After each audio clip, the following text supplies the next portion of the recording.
నా మాటని గైకొని నన్ను ప్రేమించండి అయ్యా, ఇదే కదా మీ దగ్గర నుంచి కోరుతున్నాను అంటున్నాడు దేవుడు. మనం అంటున్నాము నువ్వు నిన్ను ప్రేమించమంటున్నావు, అంత పెద్ద పని నేను ఎట్లా చేస్తా? God is saying just love మీ.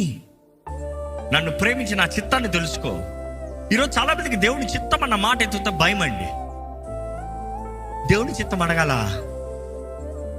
అంటే చాలా మంది ఒపీనియన్స్ ఏంటి తెలుసా? దేవుని చిత్తం అంటే నో అని వస్తుంది ఆన్సరు. ఇది కూడా కొన్నిసార్లు కొన్ని విషయాలు తెలుసు, అది దేవుడిని అడిగితే దేవుడు నో అంటాడని, అందుకనే అడగను. అమ్మాయిని చూస్తున్నా దేవుడు వద్దంటాడు తెలుసు, అందుకనే అడగం. ఎందుకు అడగం? No answer. ఈ వ్యాపారం దేవుడు చేయొద్దంటాడు తెలుసు, అందుకనే అడగం. ఈ పనులు ఈ ప్రయత్నాలు చేయొద్దంటాడు, బట్ యూ సేయింగ్ నా. దేవుడు అన్న కనీసం నీకు చెప్పేది అంతే కదా, నీ మేలు కొరకు చెయ్యి అన్నది చెయ్యి, చేయొద్దు అన్నది చేయొద్దు, అంతే కదా. బట్ ఈరోజు మనుషుడు పాపపు స్వభావం, ఆయన్ని